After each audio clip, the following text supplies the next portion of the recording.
¿Cómo le va? Bienvenidos a una nueva edición de Sin Mordaza. Hoy un programa con muchos invitados. Estamos transitando los últimos días de la convención que está reformando la Constitución de Santa Fe. Hay convencionales. Está ya en el piso Silvia Malfesi, que es una convencional de la ciudad de Rosario, que viene a charlar sobre los temas que se han tratado en las últimas horas, y algunos muy polémicos, y se ha comportado realmente como una convencional que dejó no solo planteos muy serios, sino le aplicó una cuota de humor que realmente rompía lo monótono que eran todas las reuniones. También lo tenemos a Eric Bertuzzi, que es un hombre de la Iglesia Evangélica, porque el día de hoy se trató todo el tema del artículo 3, que tiene que ver con el tema religioso, si la Iglesia Católica, que está planteando muy fuertemente que se la mencione, va a ser posible. Bueno, todo ese debate lo vamos a tener con él. Y está Enrique Müller también, un abogado de la ciudad de Santa Fe, con una denuncia muy grave, vamos a charlar con él, sobre una jueza, la jueza Miniti, que era fiscal, y que llegó como jueza, pero que como fiscal dejó mucho que desear, y nos va a contar por qué la denuncia. Darío, buenas noches. ¿Qué tal, Carlos? Buenas noches. Bueno, una semana muy particular, mucha actividad en la Convención Constituyente y sobre todo porque estamos en las últimas horas. La próxima semana, cuando nos volvamos a encontrar, ya habrá terminado. Así que primero decíamos falta mucho, después ya comenzó y ahora ya termina. De hecho, en el próximo encuentro habrá terminado. Quedará la jura para el día viernes. Pero además mucha batalla política en las últimas horas, esta semana por varios temas. Una peleita ahí que hubo entre el presidente de la convención, Nicolás Mayoraz, por un exabrupto que se nacionalizó. Tuvo repercusión nacional eso. Sí, salió por todos lados. Y la verdad que, todos lo conocemos a Felipe Micli, y que, un tipo componedor siempre, porque ha logrado unir a toda la fauna política para oponerse al gobierno peronista y logró impulsar la candidatura de Puyaro como gobernador, que terminó siendo, digamos, electo a la postre, ¿no? Es un tipo que suma. Pero claro, estas sesiones tan largas, 2 de la mañana todos los días, a veces uno está cansado y se desespera, y encima le dejaron abierto el micrófono. Sí. Esto fue el empleado malo. En política pasa, esos comentarios son usuales, lo que pasa es que no trascienden. Claro. Una cosa entre bambalinas, pero bueno, después se pidieron disculpas, se solucionó el inconveniente. Hemos tenido varios de estos encuentros a lo largo de la convención. No toqué el mío. Con la granata no, porque ya está viralizado. Pero bueno, pero son propios también de que en política existe pasión, como en los clubes y como tanto, y también tensión. Y a la hora de discutir, en muchos casos, a veces se cruza la línea y se va a la cuestión personal. Y de hecho creo que hemos visto eso también a lo largo de los debates. Y vamos a tener un par de debates más con temas muy puntuales. No hay que olvidarse que en las últimas horas, terminó en la madrugada de hoy, la reforma del Poder Judicial, que era uno de los temas que por ahí a la gente no tiene mucha atención, pero en el microclima político y naturalmente en el Poder Judicial en particular están todos mirando los ojos, ¿no? Uh-huh. Tenemos una convencional que no le gusta nada, de hecho no le gustó nada de lo que se aprobó, está totalmente en contra, pero bueno, son miradas. Lo que sí ha quedado claro que en el caso del oficialismo, en muchos temas consiguió los votos del peronismo, en otros no. No, y sobre todo lo que pasó ayer. Sí. Ayer hubo votaciones con 35 votos, que son los votos propios, sí, más la alianza que tiene con este partido que era la locomotora, que es Ariel Sclafani. Exactamente, que son 3 votos que trabajaron en tándem y se sumaba 35. Sí. Muchos artículos salieron con 35 votos. Sí, sobre todo y que también Ariel Sclafani es un hombre que trabaja en la Liga Argentina de Fútbol, que está en los partidos de Unión, Central, Newell's. El que está en el bar. Sí, ahí el que está al lado del parado del bar es representante de AFA o la Liga Argentina. Pero en la convención fue árbitro, no fue hombre de la Liga Argentina, fue árbitro porque ¿qué hubiese pasado si no estaban estos 3 votos del partido del Frente de la Esperanza? No, el oficialismo tendría problemas, sobre todo en el tema clave, durísimo, el tema, el famoso de poder, digamos, que el gobernador pueda exonerar a alguien o que pueda... Sí. Darle, o sea, digamos, si está condenado, Perdonarlo. Indultarlo. Y esos votos salieron con 35 votos. Sí. Y aparte el tema judicial, que era un tema delicado, que había una pelea y la justicia quería tener protagonismo. Varios artículos donde se menospreció el Poder Judicial y sobre todo la Corte, salió con 35 votos. Porque quedó el tema, a ver, ¿cómo quedó el tema de enjuiciamiento? Que habían iniciado, por lo menos la idea era que la encabece la Corte Suprema y que sean 11 miembros. Y resulta que va a estar como integrante en caso de que haya jueces. Sí. Si no, no. Si para los MPA la Corte no lo va a poder juzgar. No. Si hay el tema de el defensor del pueblo, tampoco. No. A ver, yo creo que fue malo y eso se notó que el peronismo que acompañó en muchos articulados se abstuvo para no ser más dura la sumatoria, porque terminó 35, 32 y 12. 12 abstenciones del peronismo. Sí. Y 22 fue la oposición que dijo no. Entonces quedaba muy fuerte que si hubiese faltado algún miembro del oficialismo no se salían esos artículos. Bueno, lo que también se ha visto hasta ahora, haciendo un resumen de lo que ha pasado, es que en la comisión redactora se visualizó muchos de los problemas internos que tenía Unidos. Claramente se veía que no pensaban lo mismo y que no tenían algo tan simple como un dictamen organizado, un dictamen de comisión que pudieran compartir con el resto de los convencionales. A tal punto que temas clave que habían salido de una forma después se cambiaron. Ejemplo, algo que nosotros no pudimos alcanzar a contar la semana pasada porque no había ocurrido, el tema de declarar intransferible la caja, que surge a partir de inconvenientes dentro del propio Unidos y que después termina, hubo una presión social de los trabajadores y demás, terminan aceptando el sector del oficialismo que se incluya la palabra intransferible para la caja. Bueno, ahí en ese caso, por ejemplo, Ariel fue el primero que dijo, Ariel yo no voto. Yo no voto, ya no tenían los 35. Sí. Y eso preocupó. Después, Gramajo dijo en una reunión interna de todo lo que eran... En el radicalismo, la reunión que se hace en el radicalismo, dijo, yo no voy a acompañar esto. Y ahí entonces sale la jugada de donde algunos senadores también dijeron, sí, la verdad que no podemos acompañar esto. ¿Qué pasa si hablamos con el gobernador? Y para que esta presión que había de parte de algunos miembros del oficialismo de que sí o sí tenía que ir, esa palabra que estaba fuera de contexto porque en la letra de la indelegable habían puesto. Habían puesto indelegable, cuando la letra que se aprobó era intransferible. Sí, en la ley también. Se estaba violando la ley que tanto querían que cuidado con ese tema, Carlos.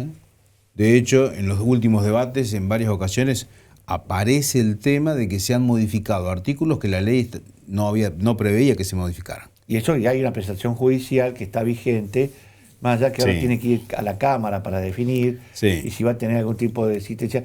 Porque esto acá, lamentablemente, este fallo que está buscando la gente de la Libertad Avanza en la cabeza del constitucionalista, porque el Nicolás Mayoraz, es que vaya hasta la Corte Suprema de la provincia. La Corte Suprema nos quedó muy bien después de todo esto. No, bueno, de hecho, ayer en el recinto también una de las convencionales planteó que ella va a hacer un recurso ante la Corte Nacional, porque no está de acuerdo específicamente por cómo salió el tema de la modificación del Poder Judicial. La convencional Lucila Lehmann fue muy clara y dijo, esto yo lo llevo a la Corte Nacional. Estaba muy molesta, pero bueno... digo esto porque nos muestra más o menos el temple, el ánimo, que es muy diferente hoy con respecto a lo que empezó, cómo empezó la convención. Lo que preocupa es si la postura de Mayoraz, que quiere que se declare inconstitucional todo esto que se actuó. Sí, por la forma de la distribución de los convencionales. Él cuestiona de raíz del principio. Como que dice que la fruta está envenenada de entrada, cuando se cambió el formato. A mí me dicen algunos que dicen, mirá, lo que la Constitución no prohíbe o la ley no prohíbe está permitido. Sí. Entonces el tema es, hay que elegir 69. Si bien decía que elegir 69 en forma proporcional, que se haya hecho para que tenga mayor proporcionalidad a través de los departamentos, dice esto no tendría asidero. Esto me plantean de este lado del mostrador. Los otros dicen no, la Constitución dice muy claro, se elegirán 69 en forma proporcional. No habla de 2 elecciones preparadas.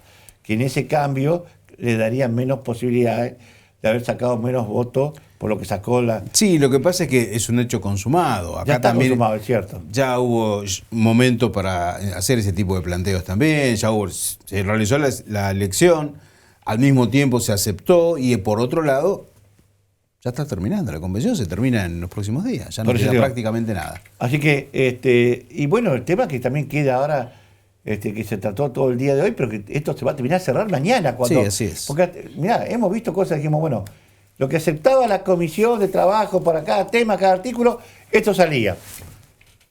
Bueno, fuimos a las comisiones, digamos... A la redactora. A la redactora, y en la redactora se cambiaron cosas insólitas. Bueno, hay uno de los grandes cuestionamientos, porque cuando varios de los convencionales lo han transmitido, dice, che, la redactora no era que iban a poner los tildes, las comas, punticoma. La gramática. Sí. O digamos, resulta el texto. que se metió no solamente en eso, sino que además se metió en la redacción y el contenido, el tenor. Cambió totalmente algunas Bueno, cosas. algunas cosas sí. Y se han cambiado artículos que no estaban previstos. Por eso, mañana se va a aprobar todo esto, el artículo 3, con el tema de la cosa que mañana es movilización de la Iglesia Católica. Sí. De los evangélicos también. Y bueno, ¿qué va a pasar? Porque lo que dijo la comisión es una cosa, que lo vamos a charlar ahora con Bertuzzi, que está acá con nosotros. Y también sabemos que en el transcurso de hoy hubo cambio y que puede haber cambio mañana, así no está claro que va a terminar. Hay que esperar cuando se apruebe la cosa. Así que vamos a la pausa cortita. Ya le vamos a pedir al doctor Müller que se siente con nosotros, así charlamos un poco de esta denuncia que está haciendo hacia la jueza Miniti.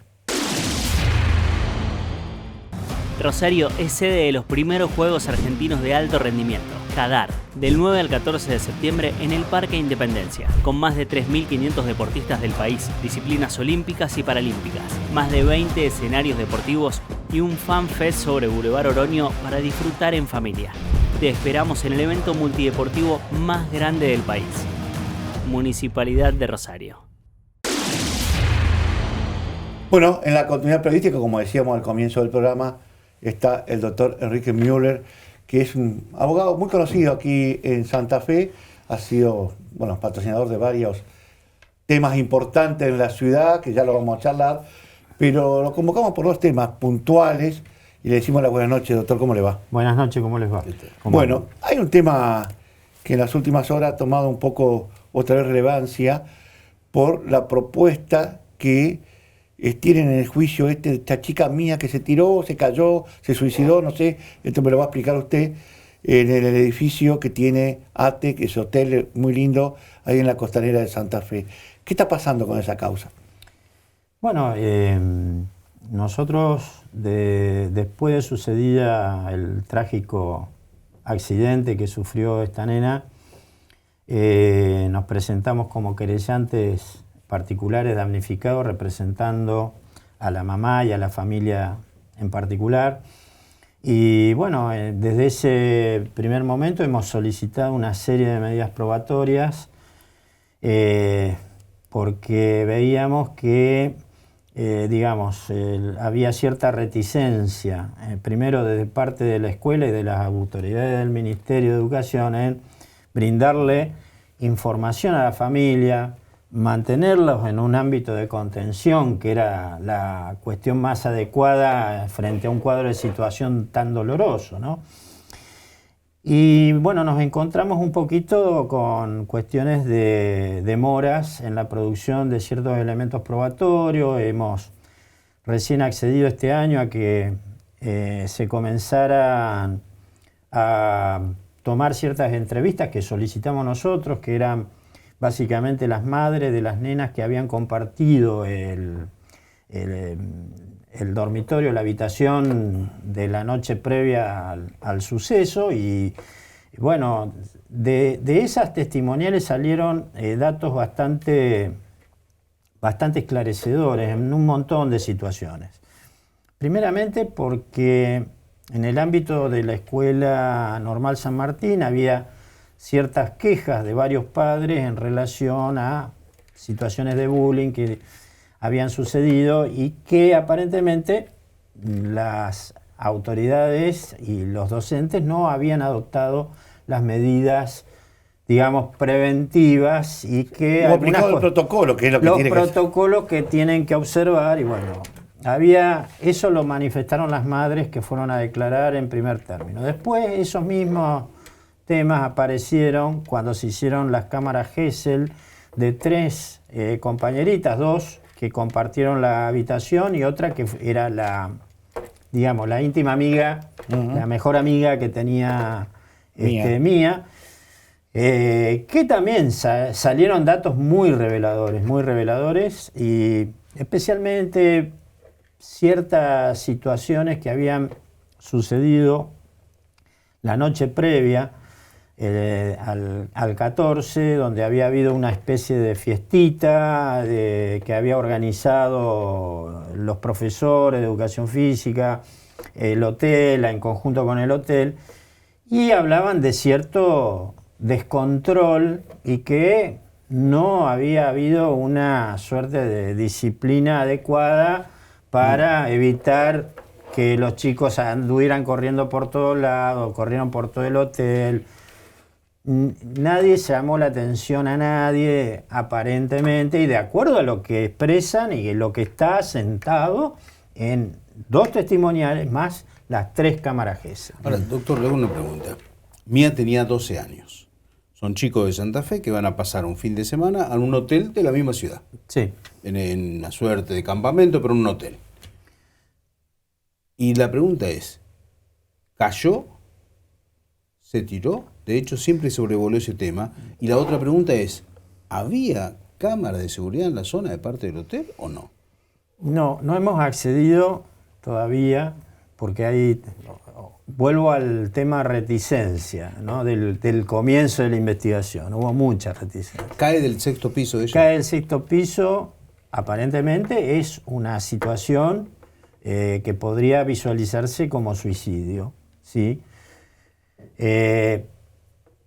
Los indicadores previos... Perdóname un segundo, ¿ella salta o cae desde la pieza o desde dónde? Desde el balcón desde el balcón de la pieza que ocupaba. ¿Tiene cuando balcón la la pieza? estaba, sí, tenía un balcón alto. Ella aparentemente arrimó una silla, es un detalle que también está en la investigación. Aparentemente arrimó una silla a ese balcón hasta que diera con la altura y después se arroja. Ahora, a pocos metros estaba la directora, la vicedirectora, los maestros y todo, porque había habido una situación en la noche donde aparentemente la nena se había escapado de su habitación, había ido a la habitación de un nene que aparentemente era medio una especie de noviecito o algo. Que tampoco sabemos por qué eso sucede, porque si están todos custodiados, esta situación no se tendría que haber dado, porque supongo que por piso tenían algún responsable. Bueno, independientemente de eso, después cuando es reprendida, obviamente hay una situación que no sabemos y no está esclarecida. Si fue reprendida abiertamente, si fue una situación de imponerle una especie de sanción y que esa sanción fue exteriorizada de una manera más o menos violenta, que pudo haber detonado una toma de decisión. ¿Hubo algún testigo? Todo eso, testigos presenciales, porque acá los testigos presenciales, en lugar de haberse, porque había 2 nenas que estaban con ella en la habitación. Las 2 nenas aparentemente la estaban conteniendo porque después que fue descubierta estaba llorando y que no quería que nadie se enterara y todo lo demás y lo que me van a decir y lo que no me van a decir. Claro. Y estaban en la puerta, fuera de la habitación, pero en la puerta, vicedirectora, directora, profe de educación física. O sea, había como 4 o 5 personas que en lugar de ingresar obligan a salir a las otras 2 nenas para mandarlas a desayunar y la dejan sola. Una y locura. que me parece a mí de que en ese contexto, para evitar cualquier cuestión, independientemente del ámbito sancionador que puede manejar la dirección de la escuela o o los docentes. Son momentos críticos donde... Y en el contexto que estaba. Claro, descubierta en un tema, y yo me hubiera, no sé cómo habrá sido bien la situación, por eso falta que aclaren determinados puntos, porque las entrevistas testimoniales que tomaron en este proceso fueron todo en el ámbito en ámbito policial o en ámbito administrativo, y no dicen absolutamente nada de los detalles. Estos detalles que fueron reveladores y que van a ir de la mano de lo que aportaron las nenas en las cámaras Gesell, más las madres. Entonces queremos interrogar a ver cómo se sucedieron. Y estamos a casi un año. Bueno, ¿y estamos lejos para ir a juicio? No creo que lleguemos, entiendo yo, cómo se está moviendo esto. Estamos muy lejos de llegar a un juicio, pero independientemente de las responsabilidades penales, porque una cuestión pueden ser las responsabilidades penales y podría no haberlas, pero sí hay responsabilidades administrativas gravísimas, que esa es la cuestión que se ha pretendido ocultar desde el sumario administrativo. Bueno, cambiamos de tema porque tengo varios temas y se nos va el tiempo. Pero hay un tema, doctor, que sobre todo en las últimas horas ha tenido trascendencia, que tiene que ver con una denuncia ante la Suprema Corte de Justicia de la provincia contra la doctora María Celeste Miniti, una jueza de aquí de Santa Fe, en su momento fue fiscal. ¿Por qué la denuncia? Bueno, nosotros tuvimos un juicio donde el imputado, el señor Jorge Mario Rojas,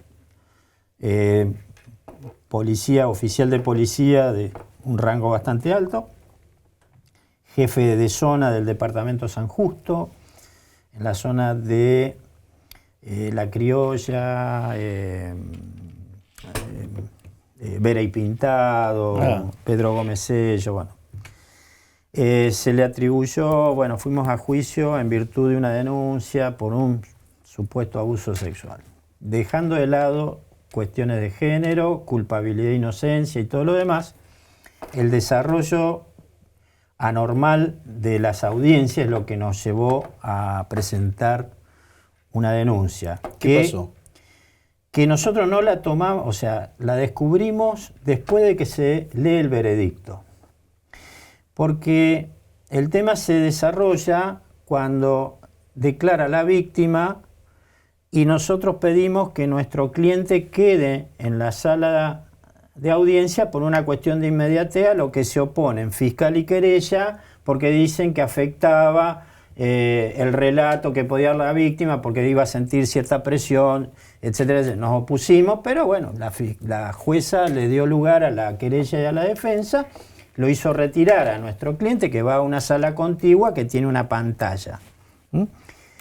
Él ve el desarrollo de la audiencia y nosotros, cuando nos toca preguntar a la defensa, pedimos autorización a los fines de entrevistarnos con nuestro cliente que puede aportar algún detalle que pueda interesar en la repregunta a la testigo. Y nosotros pedimos la autorización para retirarnos. Yo estaba con el doctor Chena, que es con el que comparto la defensa. Nos fuimos a hablar con nuestro cliente, salió de la sala, apuntamos, nosotros estábamos muy preocupados por lo que teníamos que trabajar en concreto.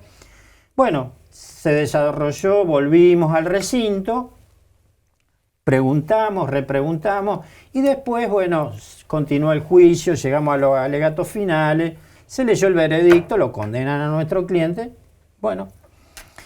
Cuando salimos del tribunal con nuestro cliente, expresándole, mirá, vamos a tener que apelar, entiendo de que no era justo, que lo que fuera. Cuando estamos terminando de hablar, él nos dice, pero nos muestra que él había tomado unas fotografías del momento en que nosotros habíamos ido a hablar con él y nos habíamos retirado, y nos muestra capturas de pantalla donde la doctora Miniti había abandonado el estrado, se había acercado, había mantenido conversaciones con la parte querellante, con el fiscal, en presencia de la víctima y toda una cuestión muy distendida. Nosotros le dijimos, bueno, mirá, lo vamos a mirar a ver de qué se trató esto, a ver qué pasa, porque la verdad hay una norma, que es el artículo 3 de la ley 13.018, ley orgánica de los jueces penales, que se le decía la ley Superti.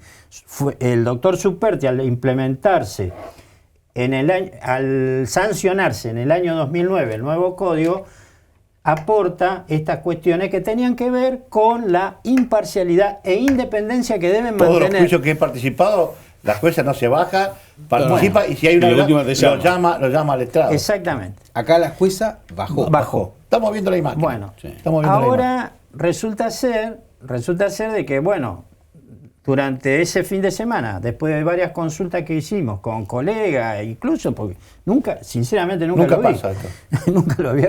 nunca me había pasado, porque he tenido varios juicios. Los jueces normalmente en los cuartos de intermedio o en las interrupciones se retiran del recinto para evitar todo contacto, porque eso contamina. Imagínense el justiciable que lo ve. El justiciable que lo ve, dice, lo que le parece, acá está todo ¿Hay arreglado. alguna relación entre la jueza y alguno de los abogados, el querellante, el fiscal? Bueno, en el desarrollo de esa investigación, que también la aporta nuestro cliente, descubrimos que la doctora Walker Torres, Carolina Walker Torres, es la abogada particular de la jueza. ¿Cómo? Es decir, Pará. No, pará. Vamos despacio, a ver. Era abogada de ella. claro. ¿Cómo la abogada? ¿Que ¿Está en alguna causa Hay tramitando? En el año 2021, eso conseguimos el poder y tenemos la copia del poder, que lo aportamos también a la Corte Suprema de Justicia. ¿Tiene un poder vigente? Tiene un poder vigente desde el año 2021, donde la doctora Miniti le concede poder a la doctora Walker Torres y a la doctora Taboada para iniciar unas acciones que en su momento fueron contra el doctor Barceló, Marcos Barceló, que habían tenido cierto conflicto. No me interesa el fondo de la cuestión ni la situación en sí, no me interesa. Lo que me interesa es que la designación y la asignación del caso a la jueza Miniti, en el arranque, que fue un mes antes de sucedido el debate, debieron haberse ella apartado del Excusado. proceso mínimamente. Mínimo. La misma abogada que tiene a su clienta Claro. como como jueza jueza. del proceso, decir no podemos intervenir o decir renunciamos al poder, que lo reemplace otro colega que no figure en el poder. Bueno, a ver, yo por ir resumiendo porque ya se nos está yendo mucho el tiempo. Sí. La doctora Miniti, cuando era fiscal, también cometió varias cosas que fueron cuestionadas. Y digo varias causas, y una que yo no recuerdo, el hijo de uno de los que trabaja, que es mozo de mi sandwichito, que fue acusado por violar a una chica que trabajaba sexualmente, y donde ella, junto con otra fiscal de este grupo jefa, que son tan especiales, que no querían perder ningún juicio, evitaron o escondieron el audio del 911, donde claramente lo liberaba al chico. Y segundo, 109 páginas. Esto lo contó uno de los abogados que vino acá a contarlo.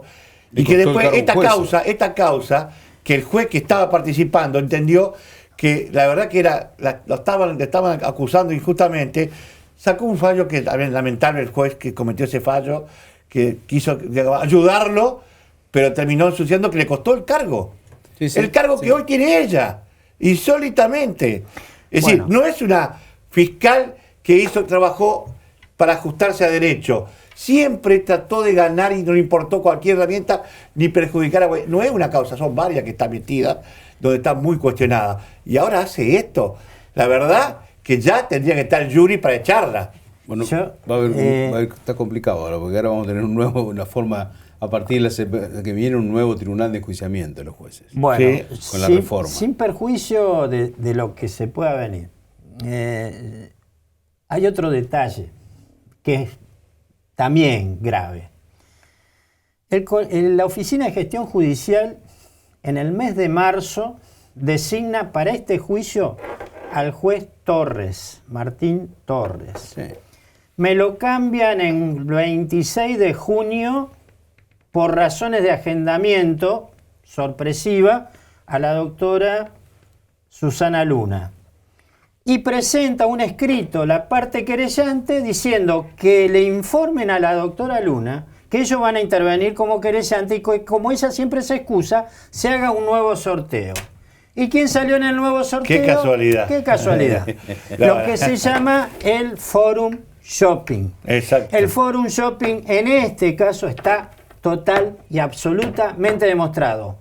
Dice el encargado de la Oficina de Gestión Judicial que hicieron sorteo. Bueno, muéstrenme el acta del sorteo, porque si vamos a decir, hicimos un sorteo de jueces sobre 6 jueces, que me muestren el acta. No hay acta.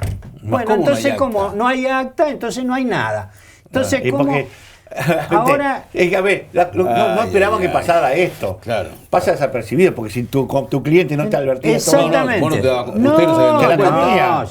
Bueno, pero como estas cosas pasan de seguido, ¿viste? Entonces, estas cosas ocurren. Pero está bueno que haya hecho la denuncia. Ojalá que ahora el nuevo tribunal que la semana que viene se va a poner antes, hay que tratar de plantearlo ahí ahora, porque realmente es lamentable y por todo lo que hizo a ver, porque fue premiada por haber hecho trabajo que la verdad fue muy cuestionado como fiscal. No, como fiscal fue muy cuestionada. Sí. No, pero tuvo mucho apoyo político. Tenía muchos padrinos, te digo, muchos padrinos. Por eso llegó donde llegó y justamente lograron. Y encima, te digo, algunos jueces me contaban que ella, junto con su compañera, cuando no le gustaba lo que resolvía el juego por alguna medida que pedían que no le daba bola, mirá que tumbamos un juez. Vamos por vos también, si no sé lo que queremos. Este tipo de amenaza de los fiscales es gravísimo. Y yo sé que no lo va a salir nadie de los jueces a contarlo. Pero yo tengo que, off the record, me lo han contado varios. Que son apretadoras encima algunas. Yo lo que espero es que se declare, hemos planteado la nulidad del juicio, queremos ir a un juicio, pero un juicio justo, en igualdad de condiciones.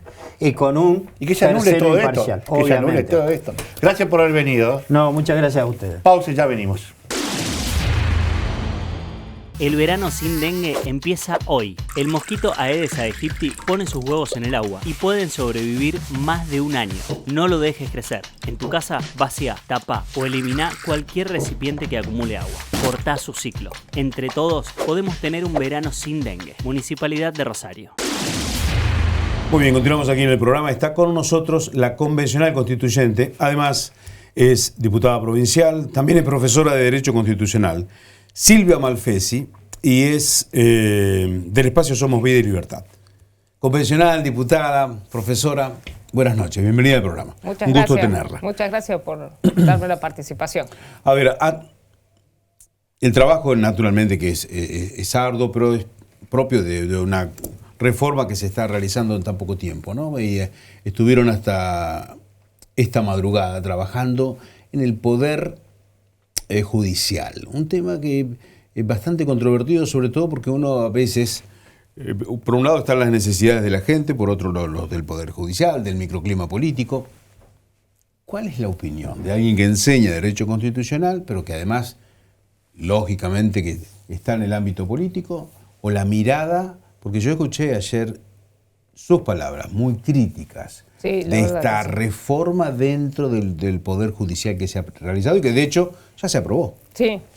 ¿Cuál es la mirada? Sí, lamentablemente, una de las características esenciales es que el juez sea independiente, para que trabaje tranquilo. Se suele decir un tercero imparcial, independiente. Tengamos en cuenta que la gente cuando acude a un juez lo que quiere es justicia, va a esgrimir sus derechos. Hay una controversia, un conflicto y el juez como tercero dirime. Por eso yo pienso que la reforma que se hizo es muy peligrosa porque se viola esa independencia del juez. En la selección de los jueces, si bien se crea un consejo para seleccionarlo, porque lo que se discute mucho en doctrina es que haya una participación más técnica para elegir a los más idóneos, hubo una cosa fundamental, que es que no se puso que del resultado de ese concurso se elija a los primeros 3 o a los primeros 5 para que el gobernador de esos elija y proponga a la Asamblea Legislativa.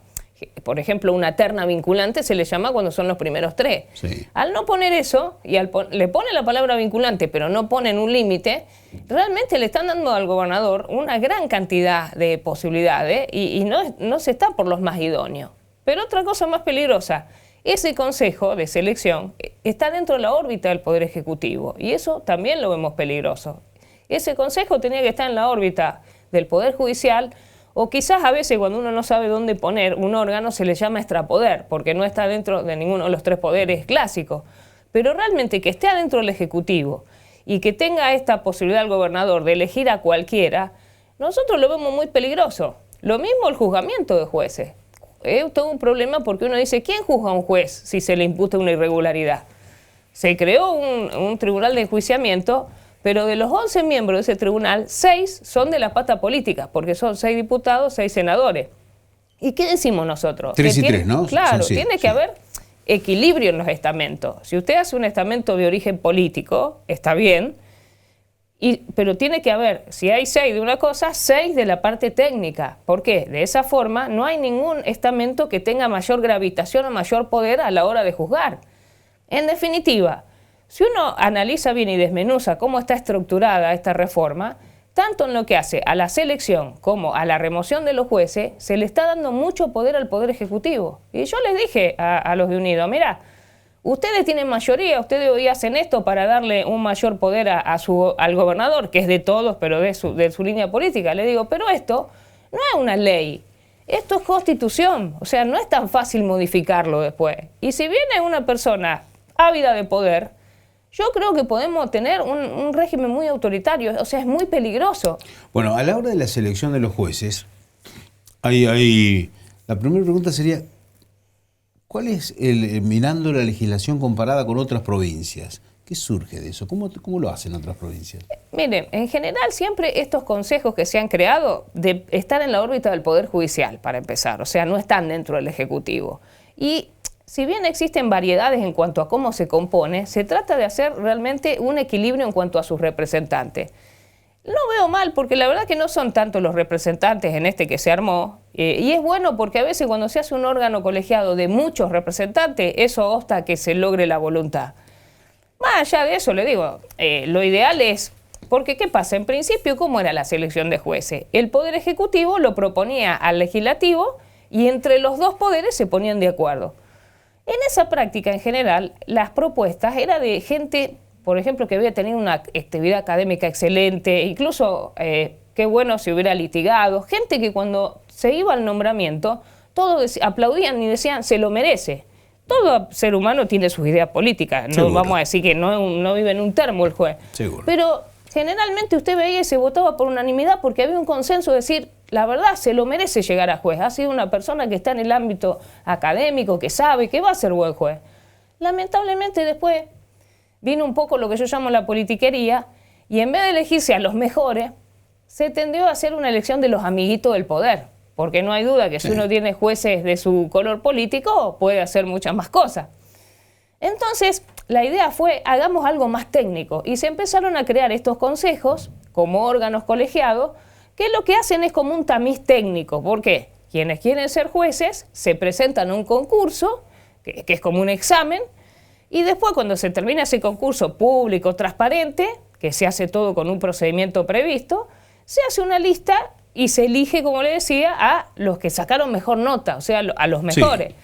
Sí. Y lo que se le da al gobernador es la posibilidad de elegir, eso sería una actividad discrecional, o sea, el gobernador puede elegir entre eso, por eso se le llama terna vinculante. En general, en la mayoría de las provincias está un sistema así.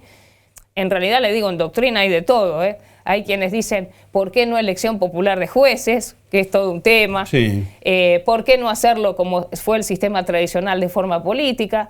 Le digo, yo personalmente no veo mal esto. Hay un debate también con respecto a qué elegir, si es preferible la instrucción académica o el trabajo del expertise del hombre que litigó tanto tiempo, que por ahí es una falencia que del ámbito académico. Sí, no hay duda que sí. Bueno, yo personalmente, opinión personal, creo que sería bueno que sea una persona que haya litigado. Porque como bien dice, una cosa es saberse toda la teoría, que no digo que no sea importante, pero el fragor de la vida del tribunal y ver lo que es la justicia en forma palmaria, yo creo que es importante para un juez.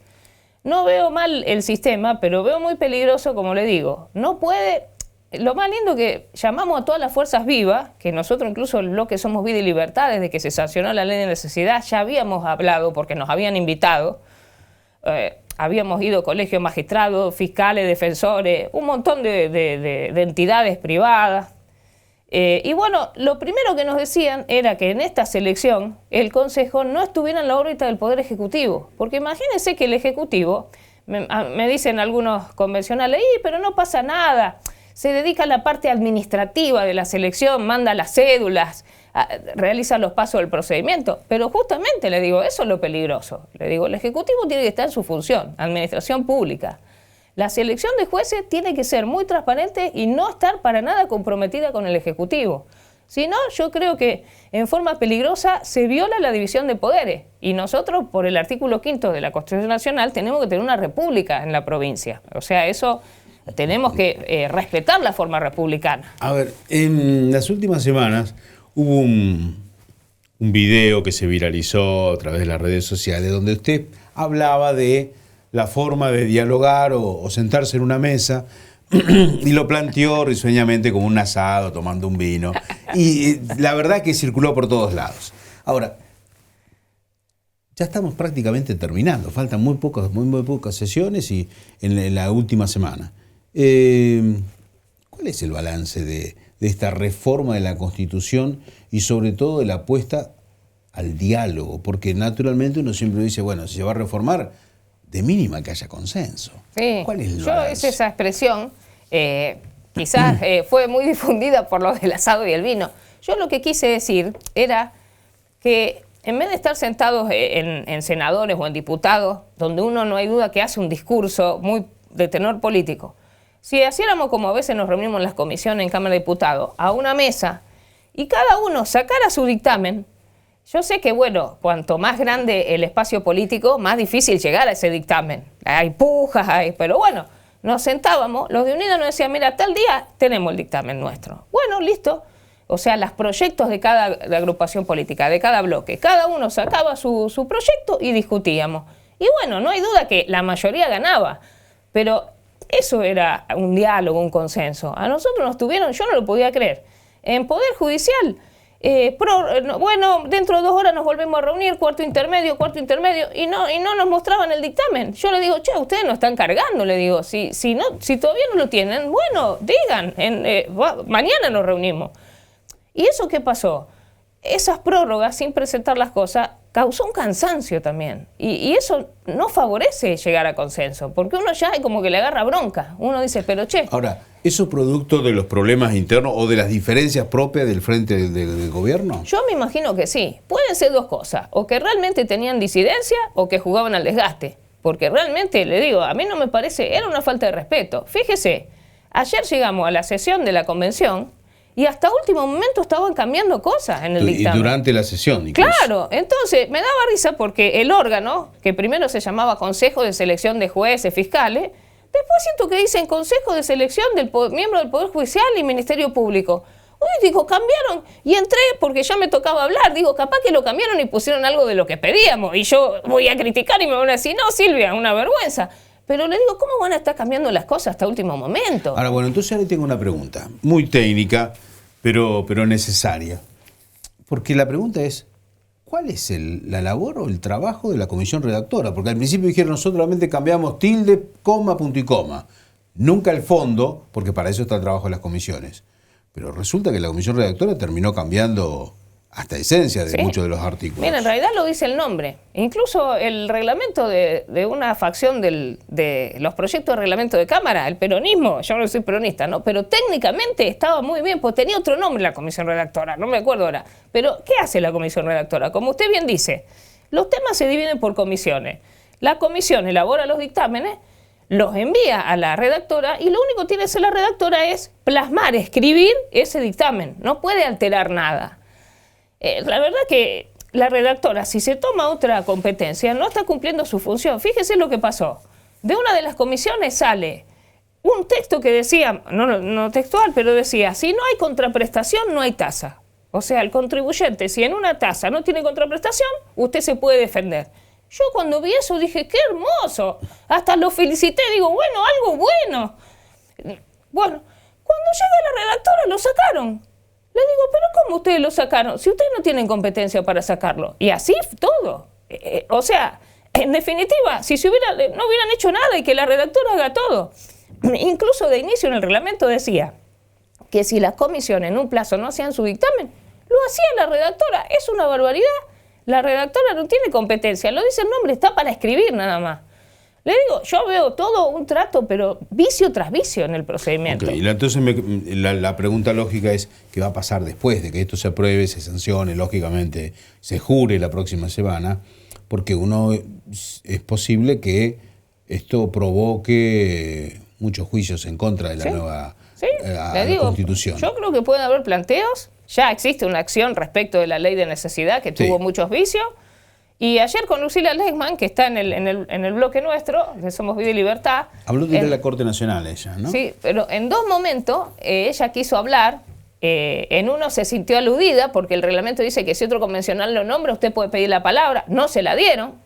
Después en otra oportunidad, no me acuerdo por qué motivo, pero podía hablar tampoco. Y ayer que después la llevé hasta la casa, estaba muy enojada. Me dice, mirá, yo estoy pensando en hacer algún planteo judicial. Dice, porque no puede ser. Esto es vicios muy graves. Ya no dejar hablar. Realmente, nada, es de no creer. Yo la verdad que es un honor estar en una convención. Yo nunca pensé llegar a convencional. Para mí ha sido un honor. Pero este trato es humillante. La verdad que es humillante y uno se siente como usada. Como que fue ahí una convidada y que no pudo hacer nada, ni una coma. Le reitero, sé que la mayoría gana, no hay duda, pero abrirse un poco al debate, de decir, bueno, escuchar los motivos por los cuales uno está en contra de algo tan peligroso como la división de poderes, no veo, la verdad que no veo una recepción de parte del oficialismo buena. Convencional, muchísimas gracias por su tiempo y explicarnos esto, lo que está pasando en la convención. Gracias. Un gusto haber estado en su programa. Gracias a usted.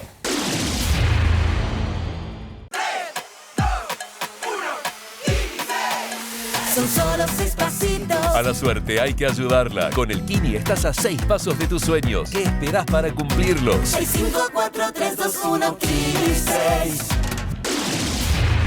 Muy bien, continuamos en el programa. Está con nosotros el pastor de la Iglesia Bautista, Eric Bertuzzi, que además es integrante de la Federación de Iglesias Evangélicas de la República Argentina, para hablar de un tema muy particular que está debatiendo por estas horas la Convención Constituyente. Eric, buenas noches. Bienvenido al programa, gracias por estar con nosotros. ¿Qué tal? Buenas noches, un gusto de estar con ustedes esta noche.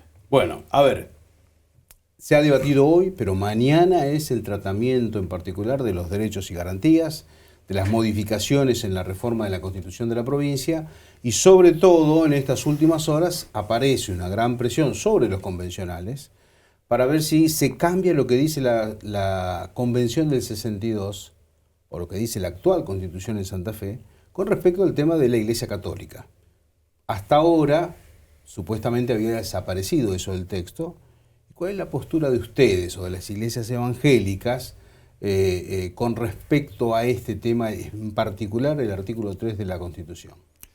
Bueno, las iglesias evangélicas históricamente vienen reclamando que se modifique el histórico artículo 3 o el actual artículo 3 que establece la confesionalidad oficial de la religión católica apostólica romana de la provincia, a la cual le deberá prestar su más decidido apoyo. Ese es el actual texto. En todo este tiempo, ante cada intento de reforma que han habido, las iglesias evangélicas y también otros sectores, ¿no?, han querido que se modifique eso y por distintas razones, bueno, no se logró llegar a una reforma de la Constitución. En esta instancia se tomó razón de ese reclamo histórico y hay consenso. Hasta incluso la misma Iglesia Católica reconoce que es algo anacrónico que una provincia tenga una religión oficial. Entonces se llegó a un dictamen por mayoría de la Comisión de Declaraciones de Derechos y Garantías, donde modifica este artículo, elimina la confesionalidad, establece una distinción entre el orden civil y el religioso y dice que la relación del Estado con las iglesias se va a regir por los principios de autonomía, no discriminación, igualdad, cooperación y neutralidad. Ese es el dictamen que palabras más, palabras menos, hay cierto consenso y las iglesias que históricamente vienen haciendo este reclamo estaban de acuerdo con esto. Eric, yo tengo que dar fe, lo conozco al padre, un gran pastor acá de Santa Fe a nivel mundial, porque también ha llevado la palabra de Cristo en todo el mundo, pero ha sido uno de los pioneros en presentarse cada vez que había posibilidad de reforma o que ahí convocaban para charlar sobre la reforma. Federico Bertuzzi era el que primero encabezaba junto con varios pastores para hablar del tema. Es más, Sin Mordaza le ha hecho notas, ha salido publicado en la gráfica, en la web, que de la postura. Esto es un reclamo que viene con la Iglesia Evangélica hace mucho tiempo. Ahora, en estas últimas horas, la Iglesia Católica se da cuenta que fue borrada de una historia de 400 años y hace un planteo que, si bien estaba de acuerdo que hay que modificar el artículo 3, quiere un reconocimiento por todo lo que significó la Iglesia Católica en la construcción de esta Santa Fe. ¿Ustedes qué tienen que decir al respecto? No, nosotros queremos aclarar de que no hay ninguna animosidad contra la Iglesia Católica. De hecho, la Iglesia Evangélica participa, coopera muchas veces en acciones comunes, en la pastoral social con la Iglesia Católica. Lo que sí creemos es que no hay ningún argumento que amerite una mención específica a la Iglesia Católica por encima de las demás comunidades de fe, porque eso es netamente discriminatorio. Es desconocer también el aporte y la tarea que realizan distintas confesiones. Y no creemos que se menoscabe ni se elimine la historia y el aporte que ha hecho la Iglesia Católica por aparecer o no aparecer. La Constitución no es un instrumento para hacer homenajes. La Constitución es un instrumento jurídico que organiza una sociedad, establece pautas, valores y principios, y en ese sentido entendemos que una Constitución moderna que da cuenta de lo que es el entramado social, no hay razón para la cual mantenga una distinción por encima de las demás confesiones religiosas. Ahora, te entiendo y vamos a hablar un poco cuál es cómo se compone religiosamente la Santa Fe de hoy. Pero sí vos estás diciendo que no se tendría que mencionar ni hacer algo específico con la Iglesia Católica. Pero Darío, ¿qué se aprobó con respecto a los combatientes de Malvinas? Algo se hizo, un reconocimiento. De hecho, bueno, se puso algo que no existía en la Constitución del 62. Se los nombra específicamente. Yo creo que en ese caso, parecido a lo que vos estás diciendo. Está pidiendo la Iglesia medio parecido a eso, que ya está aprobado. Ya es parte del texto nuevo de la reforma. Una mención a los combatientes de Malvinas. Ninguna constitución del mundo habla de los combatientes de Irak, de Irán, o de los que fueron a pelear al Vietnam. Pero digo que me parece que se están tomando de ahí que si hay reconocimiento para los combatientes de Malvinas, la Iglesia Católica, que fue parte del inicio de 400 años que tiene Santa Fe, sobre todo hacen referencia a lo que significó la cantidad de iglesias en cada pueblo y la educación. Tiene más de 600 escuelas, y que son más del 30% de la población activa. ¿Ustedes cómo se identifican la Iglesia Evangélica hoy en esa proporcionalidad? Yo insisto, no tiene que ver que en la Constitución reconozca eso, porque tiene que haber igualdad entre los iguales. Ese es un principio básico de cualquier instrumento constitucional. Y no se trata de una cuestión de mayorías o minorías. Es cierto que la Iglesia Evangélica ha crecido exponencialmente en los últimos años y nosotros no pretendemos por eso que haya un reconocimiento explícito. De hecho, nuestro Señor Jesús enseñó al César lo que es del César y a Dios lo que es de Dios. O sea, tiene que haber una separación de la Iglesia y el Estado. Y por más que haya cuestiones históricas que nadie las discute, no creemos que en la Constitución haya que plasmar nuevamente una distinción que pone por encima a las demás confesiones religiosas que hay. La sola mera, alusión está haciendo una distinción por encima de las demás, lo cual creemos que eso es discriminatorio. Ahora, Eric, al principio, de hecho, hubo algún obispo, incluso acá en Santa Fe, que hizo declaraciones que no veía mal, esto es lo que finalmente había salido como despacho de comisión, pero después hubo una movida ya de todos los obispos de la Iglesia Católica, pidiendo ahora que aparezca o que esté en el texto constitucional el nombre de ellos. ¿Cómo es la relación en estas reuniones interreligiosas que se han hecho en Santa Fe, en Rosario? ¿Cómo es el trabajo de ustedes con respecto a la Iglesia Católica? Es muy bueno. De hecho, ha habido causas que hemos trabajado en conjunto, como cuando fue la ley del aborto, o en su momento las leyes de identidad de género, o el tema de la educación sexual integral. O sea, compartimos muchos de los valores comunes, porque somos, digamos, descendientes judeo-cristianos de un mismo tronco, digamos. Pero eso no quita que podamos hacer una observación, en este caso, con algo que consideramos que no es correcto, no es justo. Y no hay razón de por qué tiene que una confesión ser nombrada. No sé cuál sería el temor de que no esté nombrada. De hecho, hay más de 10 provincias en Argentina que en sus constituciones provinciales no hacen ninguna mención a ninguna iglesia en particular, y todas las confesiones siguen funcionando normalmente, incluso la Iglesia Católica. El hecho de que haya 2 convencionales que son pastores evangélicos, ¿ayuda en esta propuesta que tienen ustedes o no? Indudablemente ha permitido visibilizar y dar a conocer más fehacientemente un reclamo que ha sido histórico. Pero obviamente estamos sujetos a los valores de la democracia, ¿no? En ese sentido. Pero sí consideramos de que de alguna manera han podido aportar tal vez una visión de un sector importante de la población. Se puede tomar, porque a ver, en las últimas horas hubo feligreses católicos, por así decirlo, que fueron a rezar afuera de la legislatura. En las próximas horas algunos dicen que va a haber una movilización también de sectores evangélicos. ¿Esto se puede convertir en una lucha católico contra evangélicos en el marco de esta discusión o no? No, que por eso vuelvo a aclarar lo que dije al principio. Esto no es algo contra la Iglesia Católica. Trabajamos en conjunto con la Iglesia Católica. Esto es una cuestión estricta de justicia y de algo que es un momento histórico. Una constitución no se reforma todos los años. Entonces es algo que trasciende la coyuntura y las mayorías o las minorías actuales de la población. No sabemos dentro de 50 años qué proporción de la población va a creer una cosa o va a creer otra. Por eso entendemos de que aunque los evangélicos hayan crecido, acá no estamos pretendiendo que se nos nombre a nosotros, ni a los judíos, ni a los budistas, ni a los musulmanes. Tiene que ver con una cuestión de que es una cuestión institucional. Y es un momento histórico y ameritaría entonces, ya que hemos avanzado, que se ha reconocido a las confesiones y a las iglesias en su rol, bueno, que aprovechemos esta oportunidad y dejemos un texto que haga honor a esos principios de libertad e igualdad religiosa que la Constitución quiere sostener. Eric, muchísimas gracias por tu tiempo. Por favor, gracias.